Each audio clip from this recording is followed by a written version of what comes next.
इसमें सबसे ज़्यादा अगर दोषी माना जाए तो सबसे ज़्यादा राजस्व विभाग, क्योंकि उन लोगों को पता होता है कि सरकारी संपत्ति कहाँ पे है, कितना है, किस नंबर में है। कम से कम उन लोगों को इसकी जानकारी होती है, तो उस घटना को घटते क्यों दिया जाता है।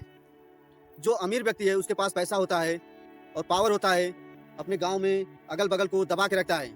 सरकार उसके पिता आज 10 से 12 दिन हो गया लगभग न्याय के लिए प्रशासन के पास जाते हैं, अधिकारी के पास जाते हैं, खाली सिर्फ वो लोग आश्वासन दे रहे हैं। जो गरीब है, जो कमजोर है, जो अमीर है, अमीर व्यक्ति कमजोरों को सता रहे हैं। मैं बार बार यही सरकार से और प्रशासन से यही अपील करूंगा कि जितनी भी गांव में जमीन है, सरकारी जमीन, बंजर जमीन, उस पर कोई ना कोई जरूर निर्णय लें, जो आने वाले कल में ऐसी घटना न घटे। दोस्तों, हमारा नाम आशीष कुमार।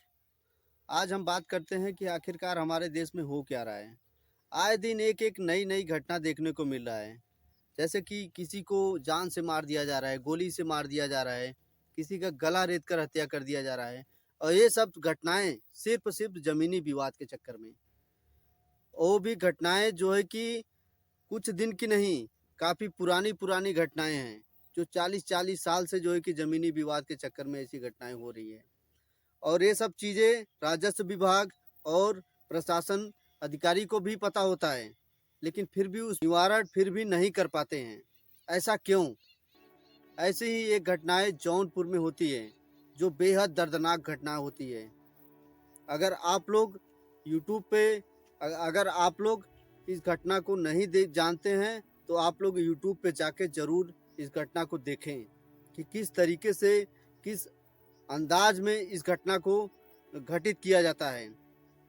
जौनपुर में अनुराग यादव मात्र 17 साल का लड़का होता है, और वह लड़का ताई कमांडो का खिलाड़ी, जो बेहद एकदम मासूम, निर्दोष, उस लड़के का गला रेत कर हत्या कर दिया जाता है। और ऐसा भी गला रेता जाता है कि सिर्फ एक बार में उसका सर धड़ से अलग हो जाता है। सोचो, उस फीलिंग को सोचो, उस बाप को सोचो, उस माँ की सोचो, उस बहन को सोचो कि जिसका भाई का सिर धड़ से अलग हो गया हो, जिसका बेटा खो गया हो। उस माँ की दर्द को सोचो आप लोग। और ऐसी घटनाएं कब तक चलेंगी?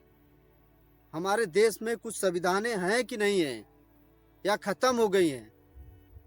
हम प्रशासन और राजस्व विभाग से यही पूछना चाहते हैं कि कब तक ऐसी घटनाएं चलेंगी।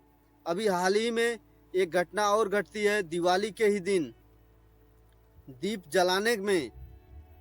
जलाने के लिए सिर्फ ऐसी विवाद होती है। हाल ही में प्रयागराज में जातिवादी घटना होती है।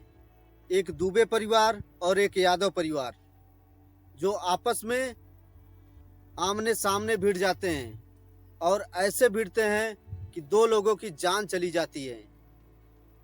उन लोगों की भी बहुत बेहद,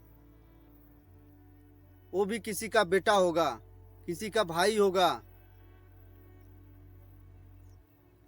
मैं प्रशासन और अधिकारी से यही पूछना चाहता हूं कि आखिरकार ऐसा कब तक होगा। इसमें सबसे ज़्यादा अगर दोषी माना जाए तो सबसे ज़्यादा राजस्व विभाग, क्योंकि उन लोगों को पता होता है कि सरकारी संपत्ति कहाँ पे है, कितना है, किस नंबर में है। कम से कम उन लोगों को इसकी जानकारी होती है, तो उस घटना को घटते क्यों दिया जाता है। और बड़ी बात ये होती है कि जो अमीर व्यक्ति है उसके पास पैसा होता है और पावर होता है, अपने गांव में अगल बगल को दबा के रखता है, सरकारी संपत्ति को हड़प कर रखता है। वो किसी को उस पर हाथ नहीं डालने देता है, किसी को कब्जा नहीं करने देता है, सिर्फ अपने चक्कर में। उसी में विवादें बढ़ती हैं, उसी में जाने जाती हैं। मैं सरकार से और प्रशासन अधिकारी से सिर्फ यही अपील करना चाहता हूं कि जितनी भी गांव में अगर सरकारी संपत्ति है, बंजर जमीनें हैं, उस पे बेसिक तरीके से कार्य किया जाए, बेसिक तरीके से उस पे जो है कि निगरानी दिया जाए। जो ऐसी आने वाली घटना न घटे, लोगों की जान न जाए।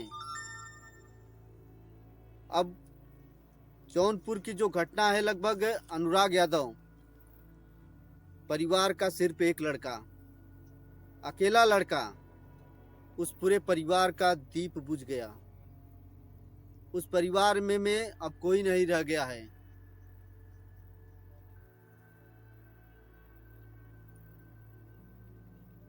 उस परिवार में अब कोई नहीं रह गया है।